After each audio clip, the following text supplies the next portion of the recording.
इस वीडियो में मैं आपको फाइलर और नॉन फाइलर के बारे में कंप्लीट इन्फॉर्मेशन दूंगा। मैं आपको बताऊंगा कि फाइलर रहने के क्या फ़ायदे हैं और नॉन फाइलर रहने के क्या फ़ायदे हैं। ये बात मैं गारंटी के साथ कह सकता हूं कि अगर ये वीडियो आपने पूरी देख ली तो ये आपको इस काबिल बना देगी कि आप ये फैसला ले सकते हैं कि आपको फाइलर बनना चाहिए या नहीं बनना चाहिए। वीडियो थोड़ी सी लंबी जरूर होगी लेकिन इसको एंड तक जरूर देखिएगा, तभी आपका कॉन्सेप्ट क्लियर होगा और तभी आप सही फैसला ले सकते हैं कि आपको फाइलर बनना चाहिए या नहीं बनना चाहिए। तो चलिए बढ़ते हैं वीडियो की तरफ। अस्सलाम वालेकुम, है मैं एडवोकेट हाईकोर्ट हूँ। बहुत सारे लोग ये सवाल करते हैं कि सर हमारी इनकम इतनी है, क्या हमें फाइलर बनना चाहिए या नहीं बनना चाहिए। कुछ पूछते हैं हमें मैसेज आया है तो हमें फाइलर बनना चाहिए या नहीं बनना चाहिए, हमें टैक्स रिटर्न फाइल करनी चाहिए या नहीं करनी चाहिए। तो मैंने सोचा कि इस पर कंप्लीट वीडियो बना दूं जिसमें हर सवाल का जवाब मैं दे दूं और इसमें आपके सारे कॉन्सेप्ट क्लियर हो जाएं और आपको ये फैसला लेने में आसानी हो जाए कि आपने फाइलर बनना है या नहीं बनना। पहले मैं आपको थोड़ा सा इंट्रोडक्शन दे दूं क्योंकि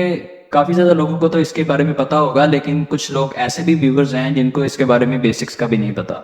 फाइलर क्या होता है, नॉन फाइलर क्या होता है। फाइलर बेसिकली टर्म यूज होती है उन लोगों के लिए जो एफबीआर में रजिस्टर्ड हैं और अपनी हर साल रिटर्न फाइल करते हैं, उनको बोलते हैं फाइलर। नॉन फाइलर वो पर्सन होते हैं जो एफबीआर में रजिस्टर्ड तो होते हैं लेकिन वो एक्टिवली अपनी रिटर्न फाइल नहीं करते और वो भी पर्सन नॉन फाइलर ही कहलाए जाते हैं जो एफबीआर में रजिस्टर्ड ही नहीं है। आसान लफ्जों में अगर हम इसको देखें तो फाइलर वो पर्सन होता है जो एफबीआर में यानी कि फेडरल बोर्ड ऑफ रेवेन्यू जो टैक्स कलेक्ट करता है पाकिस्तान में, उसमें अगर रजिस्टर्ड है तो वो फाइलर कहलाएंगे और जो रजिस्टर्ड नहीं है तो वो नॉन फाइलर कहलाएंगे। अच्छा, अब देखते हैं कि फाइलर और नॉन फाइलर को क्या क्या फायदे हासिल हैं, कहाँ पे फाइलर को फायदे हैं और कहाँ पे नॉन फाइलर को फायदे हैं। सबसे पहले बात करते हैं विद होल्डिंग टैक्स। ये एक ऐसा टैक्स होता है जो बड़ी कंपनियां यूजर का या सारिफ का टैक्स काटती हैं और हुकूमत को पे करती हैं। अब यहाँ पे जो फाइलर हैं उसको यहाँ पे ये नुकसान है कि जो उसके टैक्स कटा जा रहा है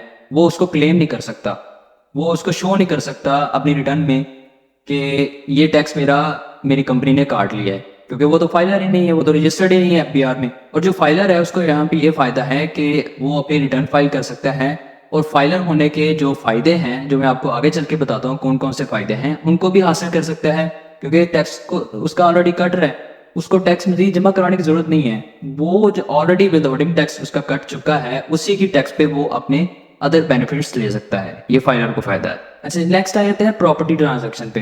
प्रॉपर्टी की जब आप सेल परचेज करते हैं तो नॉन फाइलर को ज्यादा टैक्स पे करना पड़ता है और फाइलर को कम टैक्स पे करना पड़ता है। यहाँ पे भी क्लियरली आप देख सकते हैं कि फाइलर को इसमें ज्यादा बेनिफिट है। तो प्रॉपर्टी की सेल परचेज अगर आप कर रहे हैं या करना चाहते हैं इन द फ्यूचर तो आपको फाइलर में ज्यादा फायदा है। अब आ जाते हैं गाड़ी की सेल परचेज पे। गाड़ी की सेल परचेज पर भी नॉन फाइलर को ज्यादा टैक्स पे करना पड़ता है और फाइलर को कम टैक्स पे करना पड़ता है। लेट्स सपोज अगर किसी ने सुजुकी आल्टो ली है और उस पे जो विद होल्डिंग टैक्स है वो नॉन फाइलर को 30,000 है और फाइलर को 15,000 है, यानी कि हाफ उसको टैक्स जो है वो बच जाता है फाइलर को। फिर फाइनेंशियल ट्रांजैक्शंस कुछ ऐसी होती हैं जिसमें अगर आप बाइक से पैसे मंगवा रहे हैं या आपका बिजनेस है, आप फाइनेंशियल ट्रांजैक्शन करना चाहते हैं तो वहाँ पे भी रिस्ट्रिक्शंस आ जाती हैं।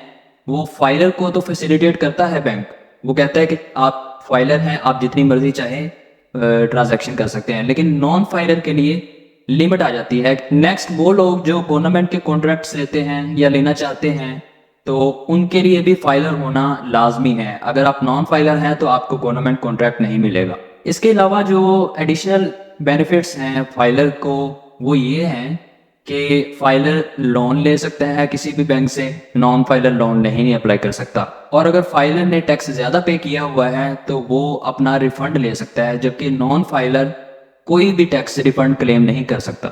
और इसमें यह बेनिफिट है कि अगर आपने सेविंग अकाउंट खुलवाया हुआ है किसी बैंक में तो अगर आप नॉन फाइलर हैं तो आपको 30% टैक्स पे करना पड़ेगा और अगर आप फाइलर होंगे तो आपको 15% टैक्स पे करना पड़ेगा। ऐसे हमने ये तो देख लिया कि बेनिफिट्स क्या क्या हैं। अब ये देखते हैं कि फाइलर की रिस्पॉन्सिबिलिटीज क्या हैं, क्योंकि फाइलर के फायदे तो हैं, फाइलर बनने में फायदे, लेकिन लोग क्यों नहीं फाइलर बनते, क्योंकि उसकी कुछ रिस्पॉन्सिबिलिटीज हैं। वो देखते हैं क्या है। फाइलर की ये रिस्पॉन्सिबिलिटीज हैं कि उसने जो गवर्नमेंट के कवानीन हैं, इनकम टैक्स ऑर्डिनेंस 2001 के जो कवानीन हैं उसके साथ कंप्लाइज करना है और जो भी हुकूमत वक्त हुक्म जारी करे उसकी तामील करनी है और अपने जो भी टैक्स रिटर्न्स हैं सालाना वो जमा करवानी है, अपनी इनकम शो करनी है, अपनी कैश अपनी वेल्थ स्टेटमेंट शो करनी है और अपनी इनकम पे जो टैक्स बनता हो वो पे करना है, अदरवाइज कोई टैक्स पे नहीं करना, बस अपनी जो चीज़ें हैं वो शो करवानी है। अच्छा, ये अब देखते हैं कि नॉन फाइलर को क्या रिस्क है, डिसएडवांटेज क्या है इसमें मेन। नॉन फाइलर को अगर हम शॉर्ट टर्म में देखें तो उसको पैसे बच रहे हैं, उसको रजिस्ट्रेशन नहीं करवानी पड़ रही, रिटर्न फाइल पे उसको पैसे नहीं देने पड़े कंसल्टेंट के, लॉयर के।